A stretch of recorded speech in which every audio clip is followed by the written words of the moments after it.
Good morning. We have a little bit of a change of plans. This is the second LiveWire that we got last weekend. The first one was for my son and I originally, and then just wound up totally his. So he's in college with the first LiveWire. This is the second one. There's been a little bit of a problem with my wife. What's going on is she usually rides with me just on the weekends. Usually one of our bigger bikes, the Ducati or something like that, and she really doesn't ride during the week. Well, she's kind of taken a shining to the LiveWire and is taking it everywhere. She's been to Los Angeles with it twice, Orange County once. She's driving it all over the place. She's kind of looking for a reason to ride it. The latest reason is she wants to keep the miles off her car. So the reason that creates a problem is because of the way the LiveWire charging works. Now, what happens at night, you plug the bike in with this plug on the top. It's a level 1 charger, okay? And you pull it out and close it and you're good to go.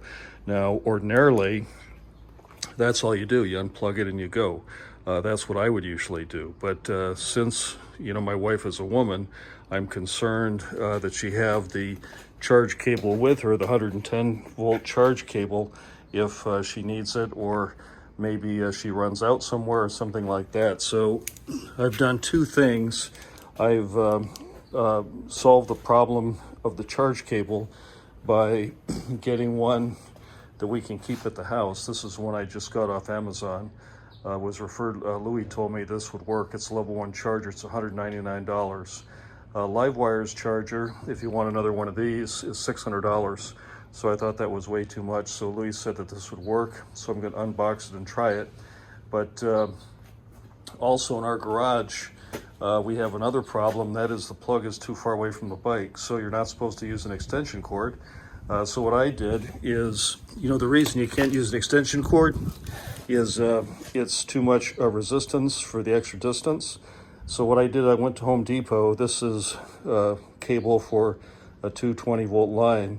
And I bought the plugs, and I made plugs on the end to make it a giant 110 volt cable with thicker wire. And we used it when Preston was here for a few months, and it worked out fine on his bike.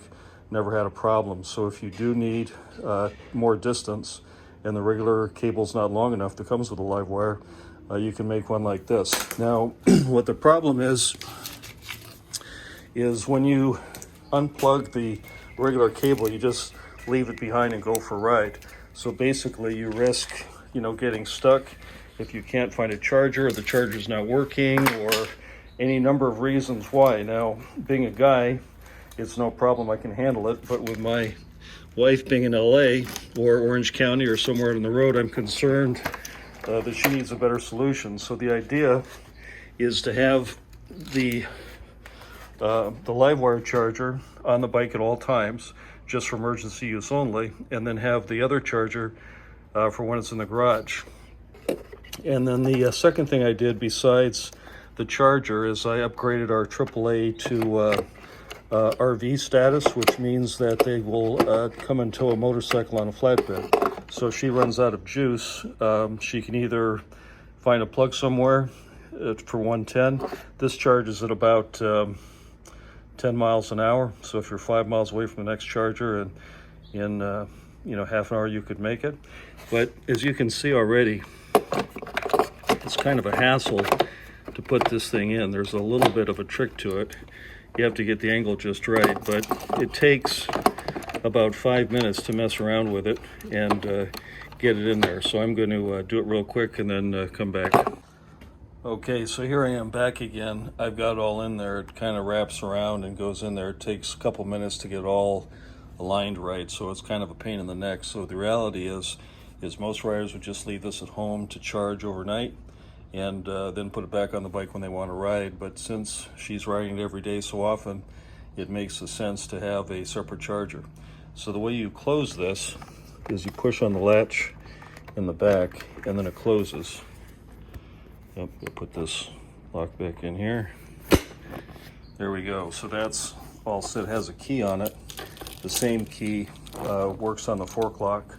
So anyhow, so that's how we save that problem. Now let me do the unboxing for what Louis recommended. This is called a Electron portable charger. It's level 1. It's got a plug on one side, some kind of device with lights and everything here, and then there's the part that goes in the LiveWire. So let me get my keys out. We'll open this up. All right.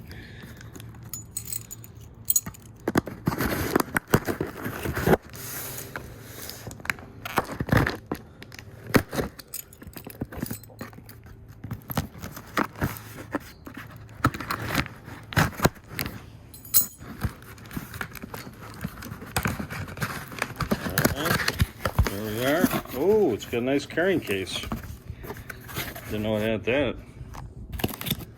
All right, so let's dump it out here. Wow, that's really nice. Got a handle on it, carrying case. It's not too heavy, maybe 3 or 4 pounds. So let's unzip it, see what we got.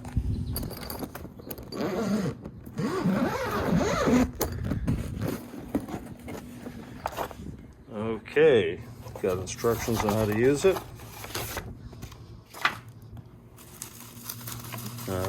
It's got some nice Velcro holders there. Well, that's kind of nice.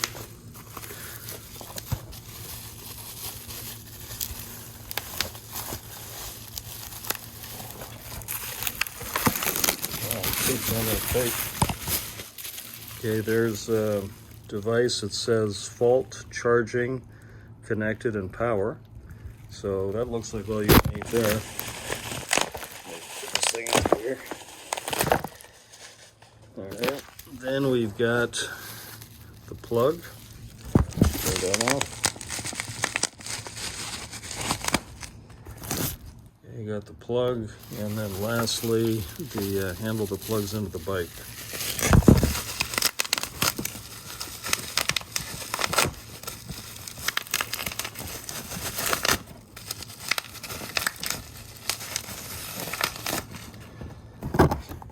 Alright, so that's pretty nice. I don't know what this thing on the bottom is. Oh, that's just something to hold it, I guess. That's like a little rubber thing there. It's got a thing. It's got the, it's got a cap on the plug. Cool. It's got a lock. So oh, the other thing too, it's got a 25-foot cord. So it's much longer than the stock Harley cord. So I don't think I'm going to need that extension cord I bought. But let me plug it in and see if it works. Okay, I went through and had everything plugged in. So now we're going to plug in the new handle and see if it works. It's got the thing there, hold on the bottom. So I guess just plug it in, see what it does. Okay, so I plugged it in. Oh, it must be working. The bike lit up. It's probably going to show 100%. Yeah, 100%, 117 miles. So that looks like that's working. Let me go check what it says on the plug on the other end of this charger. Okay, here's the other end of the charger. It says that's charged, blue light's on, so power's on, charging is on, and the other one is on, charging and connected. Okay, connected and charging, and fault of course is off, so looks like everything's working perfectly.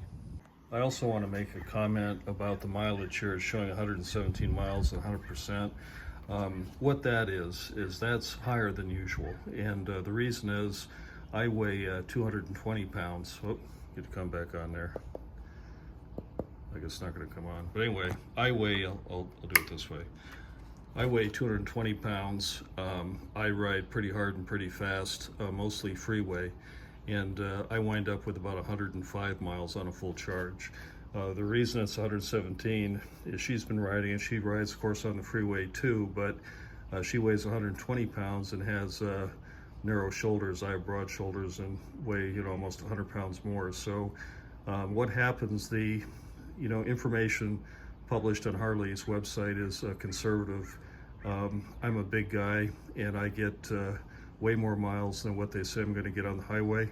My wife is lighter, and this is highway miles for her, 117. So that's one thing I do like about Harley is all their specifications in terms of acceleration, range, charge time, and everything else. They're always very conservative. So anyway, that's that.